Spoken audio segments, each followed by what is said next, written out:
இந்திய தேர்தல்னாலே நமக்கு ஞாபகம் வருது என்ன? பிரம்மாண்டமான கட் அவுட்ஸ், அனல் பறக்கிற மேடை பேச்சு, ஒரே திருவிழா மாதிரி இருக்கும் இல்லையா? ஆனா நாம பாக்குற இந்த ஆரவாரத்துக்கு பின்னாடி நமக்கு தெரியாம ஒரு பெரிய உலகமே இயங்கிட்டு இருக்கு. ஒரு நிமிஷம் யோசிச்சு பாருங்க. நீங்க யாருக்கு ஓட்டு போடணும்னு எடுக்கிற முடிவு உண்மையிலே உங்களுடைய தானா? இல்ல உங்களுக்கே தெரியாம சில சக்திகள் உங்கள அந்த முடிவை எடுக்க வைக்குதா? அந்த திரைக்கு பின்னாடி இருக்கிற மாஸ்டர் மைண்ட்ஸ் தான் இந்த அரசியல் ஆலோசகர்கள், அதாவது பொலிட்டிக்கல் கன்சல்டன்ட்ஸ். இவங்க அரசியல்வாதிகள் கிடையாது. தேர்தல்ல எப்படி ஜெயிக்கணும்னு வியூகம் வகுத்து கொடுக்கற சம்பளத்துக்கு வேலை செய்யற ப்ரொஃபஷனல்ஸ். இன்னைக்கு நாம பார்க்க போற இந்த எல்லா தகவல்களும் சிவம் சங்கர் சிங் எழுதின how to win an Indian election புத்தகத்திலிருந்து எடுத்ததுதான். இவர் சாதாரண ஆள் கிடையாது. பிரசாந்த் கிஷோர் மாதிரி பெரிய வியூக நிபுணர்களோடவும் பிஜேபி மாதிரி பெரிய கட்சிகளுக்காகவும் வேலை செஞ்ச ஒரு இன்சைடர். வாங்க, அரசியல் கட்சிகள் உங்ககிட்ட இருந்து மறைக்கிற 4 பெரிய ரகசியங்களை பத்தி பார்க்கலாம்.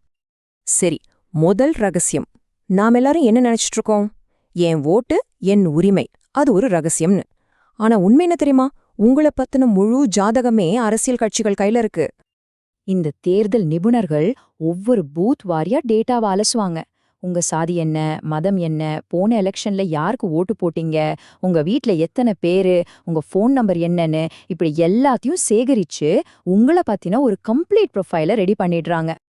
இந்த தகவல்களை வச்சு அவங்க என்ன பண்ணுவாங்க? அதுக்கு பேரு தான் மைக்ரோ டார்கெட்டிங்.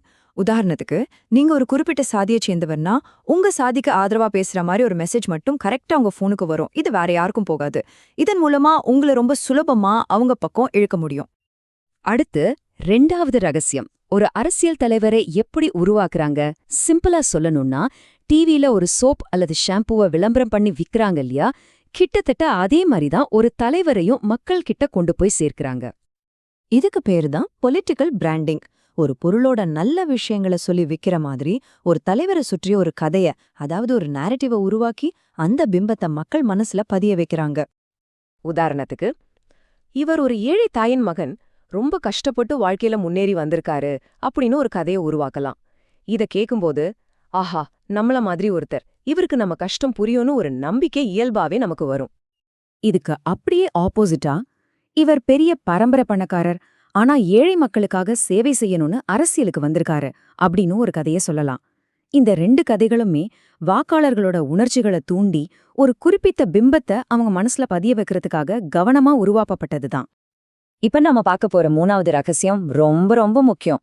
இன்னைக்கு தேர்தல்ல ஜெயிக்கிறது மேடை பேச்சாலியோ போஸ்டராலியோ இல்ல, அது நடக்கிறதே உங்க மொபைல் போன்ல தான். ஆமா, வாட்ஸ்அப் தான் இப்போ நவீன அரசியல் போர்க்களம். ஒவ்வொரு கட்சிக்கும் ஒரு ஐடி விங் இருக்கு. அவங்க வேலை என்னன்னா, முதல்ல எதிர்க்கட்சி தலைவரை கலாய்ச்சி மீம்ஸ் போடுவாங்க.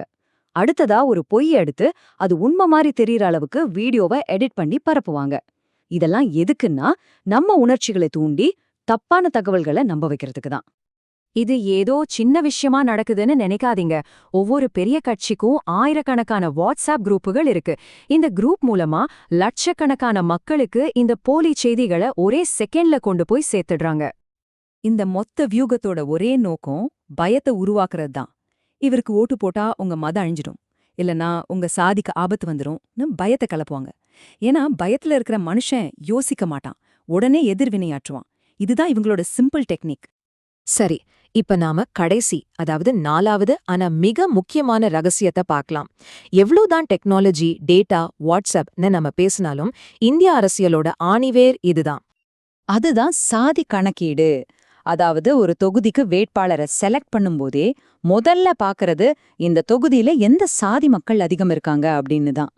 மக்கள் நல்லது கெட்டதை பார்த்து ஓட்டு போடுவாங்கன்னு கட்சிகள் நம்புறதே இல்ல. நம்மால நிக்கிறான், அவனுக்கே ஓட்டு போடுவோன்னு மக்கள் நினைப்பாங்கங்கிறதுல கட்சிகள் ரொம்ப தெளிவா இருக்காங்க. உதாரணத்துக்கு பாருங்க, ஒரு தொகுதியில சாதி ஏ 40% இருக்காங்கன்னா கட்சிகள் பெரும்பாலும் சாதி ஏவை சேர்ந்த ஒருத்தரையே வேட்பாளரா நிறுத்துவாங்க.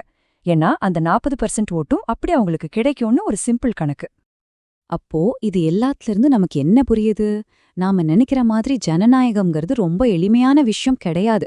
இது கோடிக்கணக்கான ரூபாய் புழங்குற ஒரு பெரிய கார்ப்பரேட் பிசினஸ். இங்கே நம்ம ஓட்டுங்கிறது ஒரு மார்க்கெட். அந்த மார்க்கெட்டை யார் பிடிக்கிறாங்கிறது தான் போட்டி. சரி, இவ்ளோ ரகசியங்களையும் தெரிஞ்சுக்கிட்டோம். இப்போ நாம என்ன பண்ணலாம்? இந்த புதுவிதமான அரசியல் எதிர்கொள்ள நம்ம கையில ஒரு சக்தி வாய்ந்த ஆயுதம் இருக்கு. அடுத்த முறை உங்களுக்கு வாட்ஸ்அப்ல ஒரு மெசேஜ் வந்தாலோ இல்ல டிவில ஒரு செய்திய பார்த்தாலோ உடனே அதை நம்பிடாதீங்க. ஒரே ஒரு நிமிஷம் யோசிங்க. இது உண்மையா? இல்ல இதுக்கு பின்னாடி யாராவது ஒரு தேர்தல் வியூக நிபுணர் இருந்து இதை ஏக்குறாங்களா அப்படின்னு உங்களை நீங்களே கேட்டுக்கோங்க. இந்த எல்லா தந்திரங்களையும் மூளைச்சலவைகளையும் உடைக்க நம்ம கிட்ட இருக்கிற ஒரே ஆயுதம் விழிப்புணர்வு மட்டும்தான். வர்ற தகவல்களோட உண்மைத்தன்மைய ஆராய்ஞ்சு பார்க்கறது தான் நமக்கான ஒரே பாதுகாப்பு. நாம இன்னைக்கு பேசின இந்த விஷயங்கள் அரசியல் மேல ஆர்வம் இருக்கிற உங்க நண்பர்களுக்கு ரொம்ப உதவியா இருக்கும்னு நீங்க நினைச்சீங்கன்னா அவங்களோட மறக்காம இத பகிர்ந்துக்கோங்க. இதே மாதிரி சுவாரஸ்யமான புத்தகங்களோட ஆழமான அலசல்களை தொடர்ந்து தெரிஞ்சுக்க நம்ம சேனலை சப்ஸ்கிரைப் பண்ணுங்க. நன்றி.